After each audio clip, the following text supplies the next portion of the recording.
Well, hello, everybody. My name is Chris Griffiths. I'm a member of the ESDR board, and welcome to today's ESDR Kitchen Live webinar.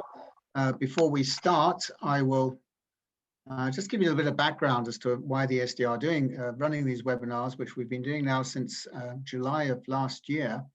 And this is because, of course, because of the COVID pandemic, we're not able to meet face-to-face. And we didn't have our ESDR meeting in Amsterdam last year, and of course, the one this year will be virtual, and we decided it would be important to maintain connection with our membership and provide scientific education. And as you will see from this slide, we have 4 themes. One is a recipe book where we discuss new research techniques made simple or explained more simply. Freshly Baked, which is where we talk about high impact research findings which have just been published, usually a couple of papers at each time. And then Molecular Cuisine, where a distinguished clinician scientist or basic scientist working in the field of dermatology discusses the discovery pathways which have taken their career in research forward.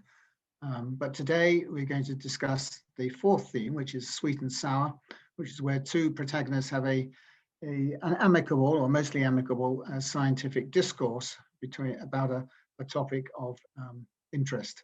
And today is Ralf Paus and Andrew Messenger talking about can we prevent or cure androgenetic alopecia. I'm going to hand over to Professor Ellie Sprecher, who is leading on today's program to introduce our 2 speakers. Ellie. Thank you, Chris, and hello everybody.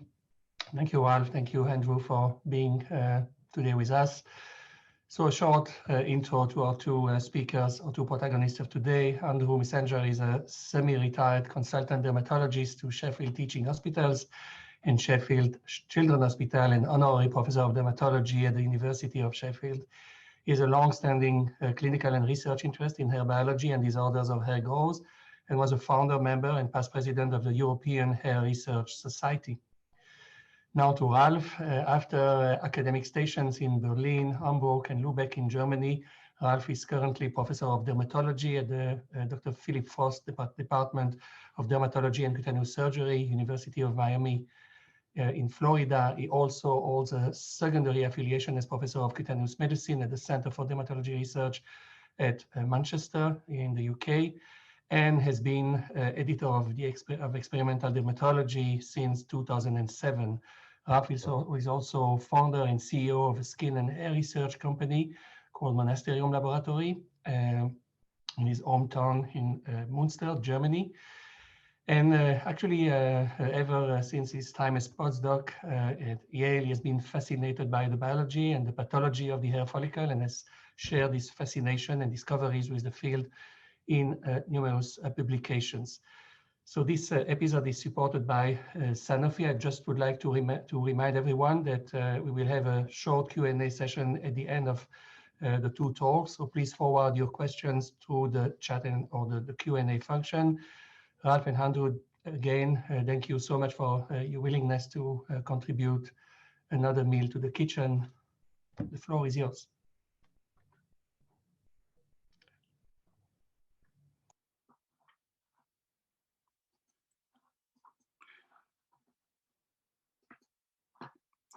So thank you. I'm going to say something about the changes that occur in the hair follicle in androgenetic alopecia, then move on to talk a bit about the changes that occur as a result of the treatments that we currently have available, and then try and finish off by saying why we can't fully reverse this condition, and it is not curable. So to start with the changes that occur to hair growth in androgenetic alopecia. Now this is a study that was done at L'Oreal by Courtois and colleagues, where they followed 10 men for between 8 and 14 years, and every month they did phototrichograms on these men at the same site, and they measured the duration of phases of the hair cycle. And they had both bald and non-bald men in this study. And this is the first cycle, the average durations of these phases of the cycle in the non-bald men at the start of the study. And this is, the red bar is anagen, and this lasts for around 2 years at this stage. This is the time to exogen in telogen, and this is kenogen, which is the time between exogen and the onset of the next anagen cycle. And this is about 4 months, even in normal scalp. And this is the final cycle. So this is years later in these non-bald men. And you can see there's been a substantial reduction in the duration of anagen and a prolongation of kenogen. So aging produces this diminution in follicular activity. But in the bald men, in the balding men, these changes are exaggerated, so that the duration of anagen falls to really no more than about 5 months in this study. And in fact, it's exceeded by the duration of kenogen. So we get a change in hair cycling. Eventually, we also get a diminution in the size of hair follicles. They undergo a process of miniaturization. This is a follicular unit from a balding scalp biopsy. Here are 2 terminal follicles, and here are 3 miniaturized follicles. And I was interested in this a few years ago and went to work with Rod Sinclair for 3 months as Rod was at the time was biopsying all his women with androgenetic alopecia. And we got biopsies from 5 women in each of these groups, each of these grades of severity, and counted follicles. And this first graph shows the vellus hair count across grades of severity. And with increasing severity of hair loss, the number of vellus follicles increases until we get to this most severe stage when it seems to drop back down again. So why is this? Well, a clue comes from the total follicle count in these groups. And as you can see, with increasing severity, the total number of follicles drops. Now, this is cross-sectional data, so we have to be cautious about interpreting it. But one possibility, and the one I think is most likely, is that miniaturization doesn't stop with a miniaturized follicle.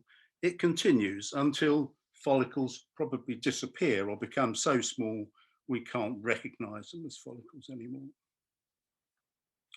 So what about treatments? We have 2 licensed treatments, minoxidil and finasteride. And if you look at papers on clinical trials, they will often say these treatments reverse miniaturization. But is that really true? This is one of the minoxidil studies from Vera Price, where she's measured the response to minoxidil and a vehicle control using a hair weighing method. And as you can see, there's a nice response to minoxidil. But look how quickly this happens. This is at 6 weeks. There's already a substantial response at 6 weeks, and it's all over by 12 weeks. It seems pretty unlikely that a response of this rapidity can be due to reversal of miniaturization. And it seems much more likely that it's due to induction of kenogen follicles into anagen. And you see this sort of thing in pretty much all the studies on minoxidil and of finasteride, this rapid response. So does is it possible to reverse miniaturization with these treatments? Does this actually happen? Well, there are now a number of publications which I think provide good evidence that miniaturization is not reversed by these treatments. And this is one that was published 5 years ago, the top one, using historical data, where Hugh Rushton and Dominic Van Nest provided evidence that minoxidil and finasteride. Neither of these drugs reverse miniaturization. Now, a lot of this work looking at the effect of treatments has been done by Dominic van Nest, and he's published several papers over the years of highly detailed methodology. And I've just picked up one of these, which I think is really a key paper. And here he studied a group of 13 men who were treated with finasteride for 2 years. And he followed them with phototrichograms performed regularly through the treatment. And because these were all done at the same site, he was able to follow what happened in individual hairs. And this is, you see, this is at the start and this is at the end of the study. And what he found was that treatment with finasteride in balding men increased the productivity of deficient terminal follicles. Specifically, treatment reduced the duration of kenogen, which is what we might expect from that early minoxidil data. It reduced the duration of kenogen by about 40%, and it increased the proportion of these terminal follicles into anagen. So this means that anagen was probably prolonged. So this is what happens in the terminal follicle population in response to finasteride. However, there was no effect of finasteride on miniaturized hairs. These continued to regress. In fact, about a quarter of those hairs that were present at the start of the study, by the end of it, had disappeared, perhaps in keeping with what we'd observed in female pattern hair loss. And importantly, none of these regressing miniaturized hairs showed signs, any sign of becoming terminal follicles. So why is this? Why is this resistance? Why this resistance to reversing miniaturization? Well, we don't know for sure. This is a study which I think points towards one possible explanation.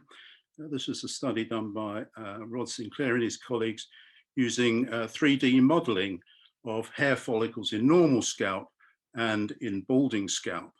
And here's a follicle from normal scalp, showing the follicle up the middle, and the red stuff is the erector muscle.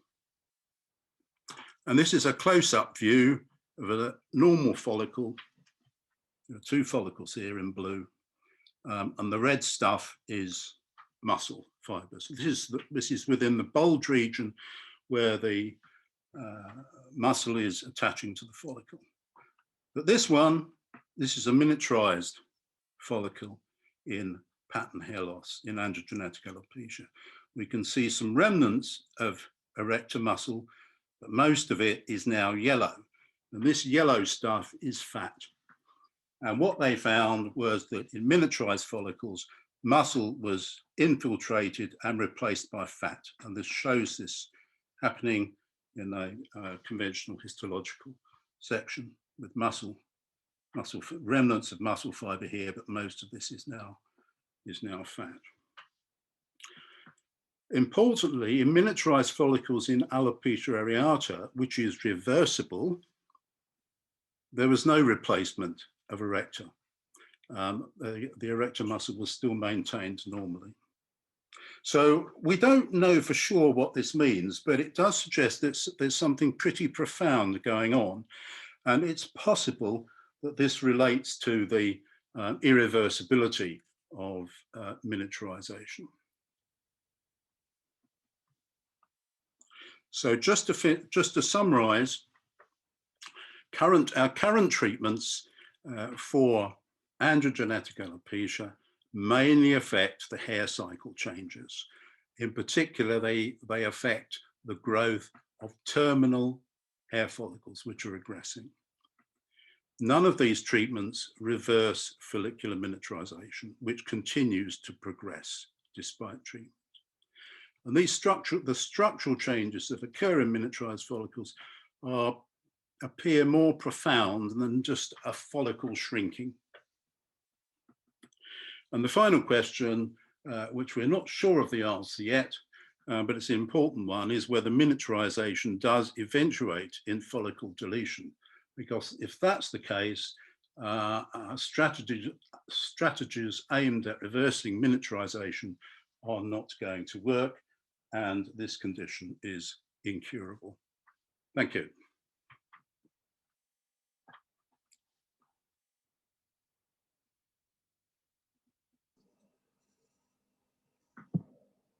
That's the end of my bit. Okay, let me try to share my screen now. Okay. All right. Hello from Miami. You've heard the sour side. Now let me give you the sweet side. You've heard from Andrew the crucial importance of hair follicle miniaturization in androgenetic alopecia, and knowing how very complex an organ transformation process this actually is. The big question is, can this retransformation possibly happen? And the answer to this is very clear. This can happen because it does happen, and it can happen actually very fast, within weeks. In these conditions that we know clinically, in drug-induced hypertrichosis. After all, that's how minoxidil was discovered. Systemic minoxidil therapy caused hypertrichosis quite rapidly, and so does cyclosporin. In endocrinopathies that cause hypertrichosis, or in anorexia nervosa. So reversal of hair follicle miniaturization, even though it's such a complex process, is possible in principle. We are just not good enough in doing it. But what if Andrew is right and hair follicles do get lost in androgenetic alopecia? Now, if that is the case, we really are in trouble. But Andrew didn't tell you how that could happen. And already Albert Kligman in the 90s showed that when a follicle is in the process of being miniaturized, there is actually a lot of inflammation around this follicle. It's a moderate inflammation, but still. In mice, we discovered a few years after that a process that we call programmed organ deletion, where apparently completely uninflamed, healthy skin, individual follicles can get eliminated, immune eliminated, by a dense infiltrate that moves onto their stem cell zone, the bulge. Now, if this kind of programmed organ deletion actually does happen in androgenetic alopecia, that will be irreversible. But does it matter cosmetically? If you are losing even a few thousand hair follicles, maybe even up to 10,000 follicles out of your 100,000 on your scalp, I don't think it would cosmetically matter much. But then what does matter? Well, to get telogen effluvium and hair follicle miniaturization, the combination that characterizes androgenetic alopecia, I think there are 4 driving pathobiology principles lying behind that. What you have in androgenetic alopecia is progressive androgen shorting. You have a retarded androgen induction in telogen hair follicles. There's also a reduced capacity of epithelial stem cells to produce progenitor cells. And there is, of course, hair follicle miniaturization. Now, that miniaturization normally takes a couple of cycles to occur, but it can occur even in a single anagen cycle, as David Whiting has already shown many years ago. So optimal androgenetic alopecia therapy should counter all 4 pathomechanisms, but particularly the first and the fourth. Let me see, I can't get it to move forward now. God, this is,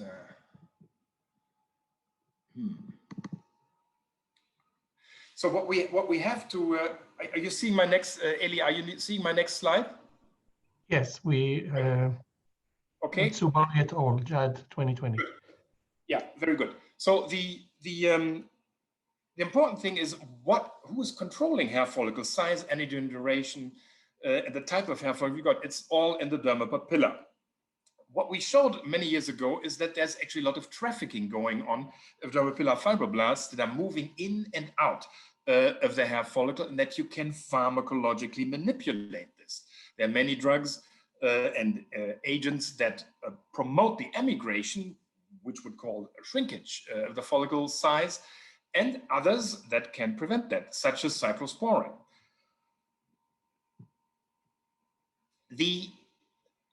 What is really needed then is to tune the derma papilla. And what we need to do in order to tune the derma papilla is to increase the immigration of dermapilla fibroblasts from the dermal sheath into the papilla, to decrease their immigration during catagen, to enhance their morphogen secretion during anagen, and to reduce the production of antagonists for important morphogens that are synthesized primarily in the hair matrix.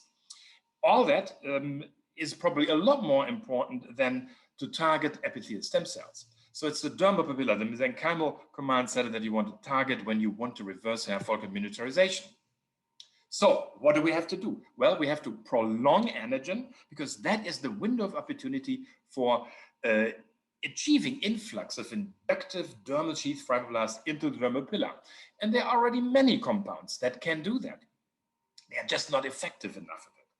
We can also inject autologous dermal sheath dermapilla cells into the scalp, which then hopefully will move back into the dermapilla. But is that really effective than good old-fashioned combination pharmacotherapy? And we can promote the recruitment of dermal sheath cells into the dermapilla during anagen, but we don't really have very effective drugs for that yet.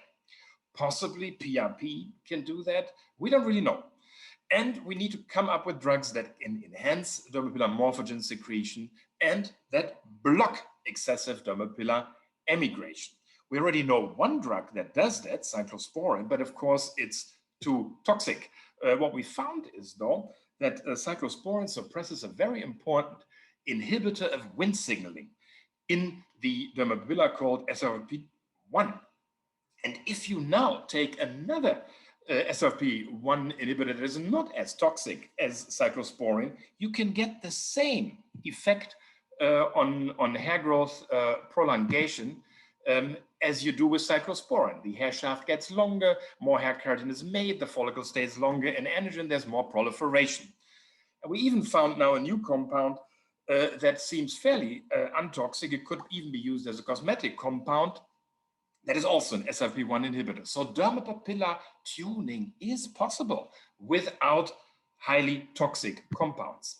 So yes, we can reverse hair follicle miniaturization if we prolong anagen. We may promote this also by injecting autologous dermal sheath or dermapilla cells. If we block excessive dermapilla cell emigration, we already have lead compounds that can do that. And if we can promote cell recruitment into the dermapilla during anagen and enhance dermapilla morphogen secretion. Of course, we need a lot better targeted research that does exactly that. The final question then, of course, is can we still get this reversal of hair follicle miniaturization accomplished on Professor Griffiths' scalp? I would say yes, we can. But of course, the professor would have to volunteer as the guinea pig. And there, I don't see this is going to happen anytime soon. Thank you.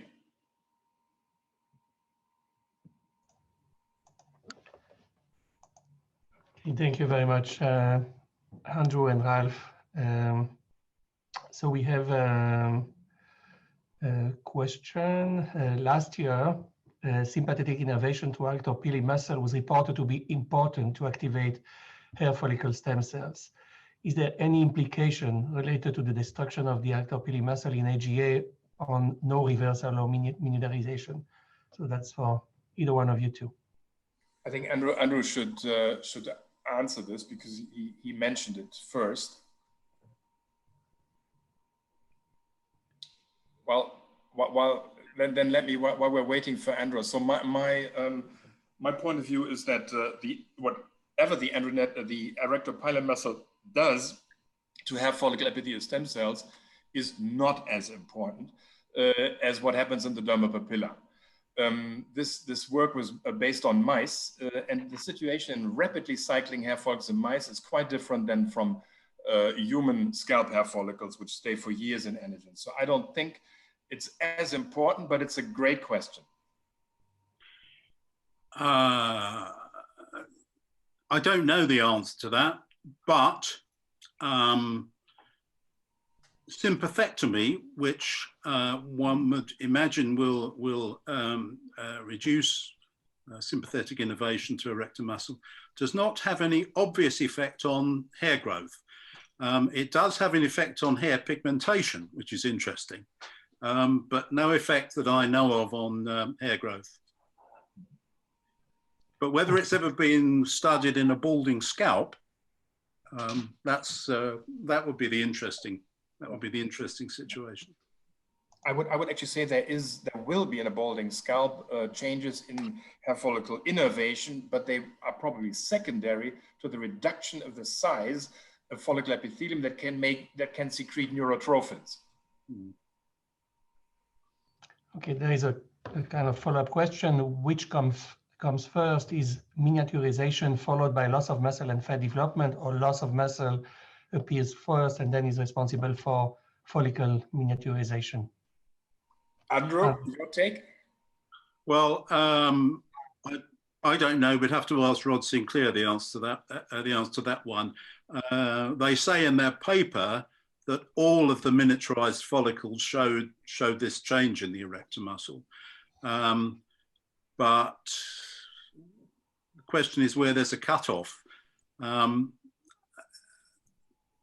It would be interesting to ask Dominique van Nest whether there's a cutoff in hair fiber size below which follicles do not respond to finasteride. Is there a stage of miniaturization where it becomes an irreversible event? So here I have the sour position. I think whatever happens in the rectopillar muscle is secondary. Okay, we have another one here. Is there any difference between normal, non-disease vellus and AGA vellus follicles? Ralf. Say that again. So Andrew, maybe Andrew, you want to talk about this? Yeah. Well, of course, the main difference is that pre-terminal vellus follicles have not been terminal follicles first. So I think, although we give them the same name, they're both called vellus follicles. I think there are going to be profound functional differences between them. Yep, agreed. Okay. And maybe a last one. What about targeting the dermal sheath, which is the major reservoir for the dermal papillae? Ralf. Yes, I think that's what we should be focusing our research on. What exactly is happening in the dermal sheath in the early stage of miniaturization. So when terminal follicles become intermediate follicles, we don't really know what's happening there. So we have to look at gene expression changes that happen early on in androgen sensitive scalp areas and get first ideas what is the primary cause of cells moving out too much from the papilla into the dermal sheath and not back in again during the subsequent anagen stage. That is exactly what we need to research. Thank you very much, Ralf and Andrew, for really a fascinating session, and I'll hand it over to Chris to conclude. Thank you. Okay, well, thank you so much from me as well, Ralf and Andrew. It's a lot of food for thought there. I was hoping to get some answers, Ralf, but obviously I've got to wait a bit longer yet. We will move on to our next session, which will be on the 24th of March, always at 13:30 Central European time. And this time we're back to the recipe book, and Beatrice Daring Andersen from Denmark is very kindly going to take us through the key aspects of the proteomic skin atlas. So very much looking forward to welcoming you to that and seeing many of you at that webinar. Take care, enjoy the rest of the day. And thanks again to Ralf and Andrew for such a stimulating discussion over the past half an hour. Bye.